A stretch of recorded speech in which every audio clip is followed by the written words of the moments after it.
Hi hello welcome back to my YouTube channel. ಎಲ್ಲರೂ ಹೇಗಿದ್ದೀರಾ? I hope ಎಲ್ಲರೂ ಚೆನ್ನಾಗಿದ್ದೀರಾ ಅಂತ ಭಾವಿಸ್ತಾ ಇದ್ದೀನಿ.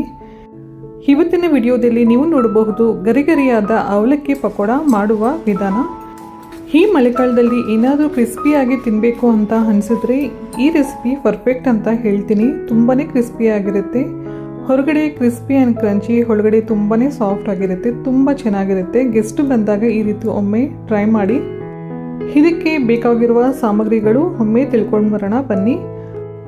1 ಕಪ್ ಅವಲಕ್ಕಿ, 1 ಕಪ್ ಕಡಲೆ ಹಿಟ್ಟು, ಶುಂಠಿ ಮತ್ತು ಮೆಣಸಿನಕಾಯಿ ಚಿಕ್ಕದಾಗಿ ಕಟ್ ಮಾಡಿ ಇಟ್ಕೊಂಡಿದ್ದೀನಿ. ಹಾಗೆ ಸ್ವಲ್ಪ ಈರುಳ್ಳಿ ಮತ್ತು ಅಕ್ಕಿ ಹಿಟ್ಟು 3 ಟೇಬಲ್ ಸ್ಪೂನ್ ಆಗುವಷ್ಟು ತಗೊಂಡಿದ್ದೀನಿ. 1 ಟೇಬಲ್ ಸ್ಪೂನ್ ಧನಿಯಾ ತಗೊಂಡಿದ್ದೀನಿ. ಧನಿಯಾನ ಚೆನ್ನಾಗಿ ಜಜ್ಜಿ ಇಟ್ಕೋಬೇಕಾಗುತ್ತೆ. ಹಾಗೂ ಸ್ವಲ್ಪ ಕೊತ್ತಂಬರಿ ಸೊಪ್ಪು. ಈಗ ಈರುಳ್ಳಿನ ಈ ರೀತಿ ಉದ್ದುದ್ದ ಕಟ್ ಮಾಡಿ ಇಟ್ಕೊಂಡಿದ್ದೀನಿ. ಪಕೋಡಗೆ ಈರುಳ್ಳಿ ಹೆಚ್ಚು ಹಾಕಿದಷ್ಟು ರುಚಿ ತುಂಬಾ ಚೆನ್ನಾಗಿರುತ್ತೆ. ಸ್ವಲ್ಪ ಈರುಳ್ಳಿ ಹೆಚ್ಚಾಗಿ ತಗೊಳ್ಳಿ. ಈ ರೀತಿ ಉದ್ದುದನ್ನೇ ಕಟ್ ಮಾಡಿ ಇಟ್ಕೊಳ್ಳಿ. ಇದಕ್ಕೆ ಸ್ವಲ್ಪ ಉಪ್ಪು ಹಾಗೂ ಶುಂಠಿ ಮತ್ತು ಮೆಣಸಿನಕಾಯಿ ಚಿಕ್ಕದಾಗಿ ಹೆಚ್ಚಿ ಇಟ್ಕೊಂಡಿದ್ದೀನಿ. ಹಾಗೆ ಧನಿಯಾ ಕೂಡ ಹಾಕೋಬೇಕು. ಧನಿಯಾನ ಜಜ್ಜಿ ಹಾಕೊಳ್ಳೋದ್ರಿಂದ ಆ ಫ್ಲೇವರ್ ತುಂಬಾ ಚೆನ್ನಾಗಿರುತ್ತೆ. ಹಾಗೆ 1 ಹಿಡಿಯಷ್ಟು ಕೊತ್ತಂಬರಿ ಸೊಪ್ಪು ಹಾಕಿ ಚೆನ್ನಾಗಿ ಮಿಕ್ಸ್ ಮಾಡ್ಕೊಳ್ಳೋಣ. ಈಗ ಇದಕ್ಕೆ ಸ್ವಲ್ಪ ಅರಿಶಿನ ಕೂಡ ಹಾಕಿ ಚೆನ್ನಾಗಿ ಮಿಕ್ಸ್ ಮಾಡ್ಕೋಬೇಕಾಗತ್ತೆ. ಇದೆಲ್ಲ ಚೆನ್ನಾಗಿ ಮಿಕ್ಸ್ ಮಾಡಬೇಕು. ಮಿಕ್ಸ್ ಮಾಡಿ 5 ನಿಮಿಷ ಪಕ್ಕದಲ್ಲಿ ಇಟ್ಕೊಂಡ್ರೆ ಚೆನ್ನಾಗಿ ನೀರು ಬಿಟ್ಕೊಳ್ಳುತ್ತೆ. ಸೊ ಅಲ್ಲಿವರೆಗೂ ನಾವು ರೆಸ್ಟ್ ಮಾಡೋಕ್ಕೆ ಬಿಡೋಣ. ಚೆನ್ನಾಗಿ ಮಿಕ್ಸ್ ಮಾಡಬೇಕು. ಈ ರೀತಿ ಮಾಡೋದ್ರಿಂದ ಉಪ್ಪು ತುಂಬ ಚೆನ್ನಾಗಿ ಅಂಟ್ಕೊಳ್ಳುತ್ತೆ ಈರುಳ್ಳಿಗೆಲ್ಲ. ಇದನ್ನು ಚೆನ್ನಾಗಿ ಮಿಕ್ಸ್ ಮಾಡಿ ಒಂದು 5 ನಿಮಿಷ ರೆಸ್ಟ್ ಮಾಡೋಕ್ಕೆ ಬಿಡೋಣ. ಅಷ್ಟರಲ್ಲಿ 1 ಕಪ್ ಅವಲಕ್ಕಿ ತೊಗೊಂಡಿದ್ವಲ್ಲ ಅದನ್ನು ಸಹ ಚೆನ್ನಾಗಿ ವಾಶ್ ಮಾಡಿ ಇದಕ್ಕೆ ಮಿಕ್ಸ್ ಮಾಡ್ಕೋಬೇಕಾಗತ್ತೆ. ಇವಾಗ 5 ನಿಮಿಷ ಆಯಿತು. ಇದಕ್ಕೆ ನಾನು ಮೊದಲೇ ಜೀರಿಗೆ ಹಾಕೋದು ಮರ್ತಿದ್ದೆ. 5 ನಿಮಿಷ ಅವಲಕ್ಕಿ ಕೂಡ ನೆನೆಸಿಟ್ಟಿದ್ದೆ.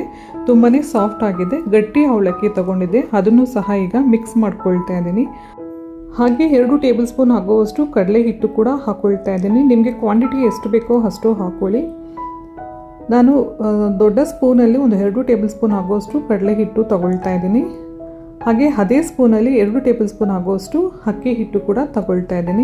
ಅಕ್ಕಿ ಹಿಟ್ಟು ಹಾಕ್ಕೊಳ್ಳೋದ್ರಿಂದ ಪಕೋಡ ತುಂಬಾ ಕ್ರಿಸ್ಪಿಯಾಗಿ ಬರುತ್ತೆ. ಸೊ ಅದಕ್ಕಾಗಿ ನಾವು ಅಕ್ಕಿ ಹಿಟ್ಟು ಸೇರಿಸೋದು.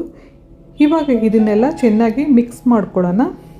ನೀರು ಹಾಕದೇನೆ ಹಾಗೆ ಮಿಕ್ಸ್ ಮಾಡ್ಕೊಳ್ಳಿ. ಅಗತ್ಯವಾದರೆ ಮಾತ್ರ ನೀರು ಹಾಕ್ಕೊಳ್ಳಿ. ಯಾಕಂದರೆ ಅವಲಕ್ಕಿ ಕೂಡ ತುಂಬಾ ಸಾಫ್ಟಾಗಿ ನೆಂದಿರುತ್ತೆ. ಅದರಲ್ಲೂ ಸಹ ನೀರಿನ ಅಂಶ ಇರುತ್ತೆ. ಹಾಗೆ ನಾವು ಈರುಳ್ಳಿನ ಉಪ್ಪು ಹಾಕಿ ಸ್ವಲ್ಪ ಹೊತ್ತು ಹಾಗೆ ರೆಸ್ಟ್ ಮಾಡೋಕ್ಕೆ ಬಿಟ್ಟಿದ್ವಿ. ಅದರಲ್ಲೂ ಕೂಡ ನೀರಿನ ಅಂಶ ಇರುತ್ತೆ. ಸೊ ಅದಕ್ಕಾಗಿ ನೀರು ಹಾಕ್ತೀರಾ ಹಾಗೆ ಮಿಕ್ಸ್ ಮಾಡ್ಕೊಳ್ಳೋಣ. ಇದಕ್ಕೆ ಯಾವುದೇ ಸೋಡಾ ಕೂಡ ಬೇಕಾಗಿಲ್ಲ. ಹಾಗೇ ಕ್ರಿಸ್ಪಿಯಾಗಿ ಬರುತ್ತೆ. ಯಾಕಂದರೆ ಅವಲಕ್ಕಿ ಮತ್ತು ಅಕ್ಕಿ ಹಿಟ್ಟು ಹಾಕಿರೋದ್ರಿಂದ ತುಂಬಾ ಕ್ರಿಸ್ಪಿಯಾಗಿರುತ್ತೆ. ಹೊರಗಡೆ ಕ್ರಿಸ್ಪಿ ಮತ್ತು ಒಳಗಡೆ ತುಂಬ ಸಾಫ್ಟಾಗಿರುತ್ತೆ. ಮಳೆಗಾಲದಲ್ಲಂತೂ ತುಂಬಾ ಚೆನ್ನಾಗಿರುತ್ತೆ. ಪರ್ಫೆಕ್ಟ್ ಸ್ನ್ಯಾಕ್ಸ್ ಅಂತಲೇ ಹೇಳಬಹುದು. ಟೀ ಟೈಮ್ಗೂ ಕೂಡ ಹಾಗೆ ಗೆಸ್ಟ್ ಬಂದಾಗ ದಿಢೀರ್ ಅಂತ ಮಾಡಿ ಕೊಡಬಹುದು. ನೋಡಿ, ನಾನು ನೀರು ಸ್ವಲ್ಪ ಕೂಡ ಹಾಕಿಲ್ಲ. ನೀರು ಹಾಕದೇ ಚೆನ್ನಾಗಿ ಮಿಕ್ಸ್ ಮಾಡ್ಕೊಳ್ತೀನಿ. ಮಿಕ್ಸ್ ಮಾಡ್ಕೋಬಹುದು ಕೂಡ. ತುಂಬಾ ನೀರಿನ ಅಂಶ ಇರುತ್ತೆ. ಈ ರೀತಿ ಉಂಡೆ ಆಕಾರದಲ್ಲಿ ಮಾಡಿ ಎಲ್ಲ ಇಟ್ಕೊಳ್ಳೋಣ.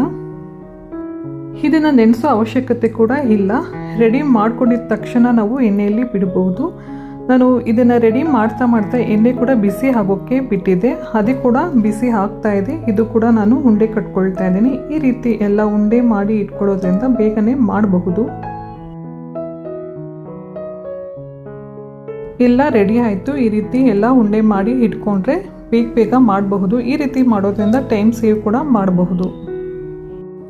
ಎಷ್ಟೇ ಒಳ್ಳೆ ಅಡುಗೆ ಮಾಡಿದರೂ ಕೂಡ ಸೈಡಲ್ಲಿ ಕ್ರಿಸ್ಪಿಯಾಗಿರೋ ಸ್ನ್ಯಾಕ್ಸ್ ಇರಲೇಬೇಕಾಗತ್ತೆ. ಇಲ್ಲ ಅಂದರೆ ಮುದ್ದೆ ಹೋಗೋದೇ ಇಲ್ಲ. ಆ ಟೈಮಲ್ಲಿ ದಿಢೀರ್ ಅಂತ ಈ ರೀತಿ ಅವಲಕ್ಕಿ ಪಕೋಡ ಮಾಡಿ. ರೆಗ್ಯುಲರ್ ಆಗಿ ಮಾಡೋ ಪಕೋಡಕ್ಕಿಂತ ಇದು ಡಿಫ್ರೆಂಟ್ ಆಗಿರುತ್ತೆ. ನನ್ನ ಚಾನಲ್ನಲ್ಲಿ ಸಾಕಷ್ಟು ರೀತಿಯ ಪಕೋಡ ರೆಸಿಪೀಸ್ ತಿಳಿಸಿದ್ದೀನಿ. ಸಮಯವಿದ್ದಾಗ ಒಮ್ಮೆ ನನ್ನ ಚಾನಲ್ ವಿಸಿಟ್ ಮಾಡಿ. ಖಂಡಿತ ನಿಮ್ಮೆಲ್ಲರಿಗೂ ಇಷ್ಟ ಆಗುತ್ತೆ. ಡೈಲಿ ಒಂದೊಂದು ವೆರೈಟಿ ಆಫ್ ಪಕೋಡ ಟ್ರೈ ಮಾಡಿ. ಖಂಡಿತ ನಿಮ್ಮೆಲ್ಲರಿಗೂ ತುಂಬಾ ಇಷ್ಟ ಆಗುತ್ತೆ. ಇಷ್ಟ ಆದರೆ ಕಮೆಂಟ್ ಮೂಲಕ ನಿಮ್ಮ ಅನಿಸಿಕೆ ತಿಳಿಸೋದು ಮಾತ್ರ ಮರಿಬೇಡಿ. ಎಣ್ಣೆ ಕೂಡ ಬಿಸಿ ಆಗಿದೆ. ಈಗ ಒಂದೊಂದೇ ಬಿಟ್ಟಿದ್ದೀನಿ. ಇದು ಬಬಲ್ಸ್ ಕಡಿಮೆ ಆಗೋವರೆಗೂ ಹೀಗೆ ಫ್ರೈ ಮಾಡ್ಕೋಬೇಕು. ಸ್ಟಾರ್ಟಿಂಗ್ ಪಕೋಡ ಹಾಕಿದಾಗ ಬಬಲ್ಸ್ ತುಂಬಾ ಫಾರ್ಮ್ ಆಗಿರುತ್ತೆ. ಬರ್ತಾ ಅದು ತೀರಾ ಕಡಿಮೆ ಆಗುತ್ತೆ. ಅಲ್ಲಿವರೆಗೂ ನಾವು ಫ್ರೈ ಮಾಡ್ಕೋಬೇಕು. ನೀವು ಅಬ್ಸರ್ವ್ ಮಾಡಿದರೆ ಗೊತ್ತಾಗಿರುತ್ತೆ ನೋಡಿ, ಬಬಲ್ಸ್ ತೀರಾ ಕಡಿಮೆ ಆಗ್ತಾ ಬರ್ತಾ ಇದೆ. ಸೊ ಇವಾಗ ಪರ್ಫೆಕ್ಟಾಗಿ ಫ್ರೈ ಆಗಿದೆ. ಇಷ್ಟೇ ನೋಡಿ, ಬಿಸಿ ಬಿಸಿ ಅವಲಕ್ಕಿ ಪಕೋಡ ಸವಿಯಲು ಸಿದ್ಧ. ಡೈಲಿ ಏನಾದರೂ ಒಂದು ಡಿಫ್ರೆಂಟಾಗಿ ಟೇಸ್ಟ್ ಮಾಡಬೇಕು ಅಂತ ಬಯಸೋರು ಈ ರೆಸಿಪಿ ಒಂದು ಸಲ ಟ್ರೈ ಮಾಡಿ, ಖಂಡಿತ ನಿಮಗೆ ಇಷ್ಟ ಆಗುತ್ತೆ. ನನ್ನ ಚಾನಲ್ನಲ್ಲಿ ಸಾಕಷ್ಟು ರೀತಿಯ ಪಕೋಡ ರೆಸಿಪೀಸ್ ತಿಳಿಸಿದ್ದೀನಿ. ಅದರಲ್ಲಿ ದಿ ಬೆಸ್ಟ್ ಪಕೋಡ ರೆಸಿಪಿ ಇದಾಗಿರುತ್ತೆ. ನನಗೆ ತುಂಬ ಇಷ್ಟ, ಮಾಡುವ ವಿಧಾನ ಕೂಡ ತುಂಬಾ ಸುಲಭ.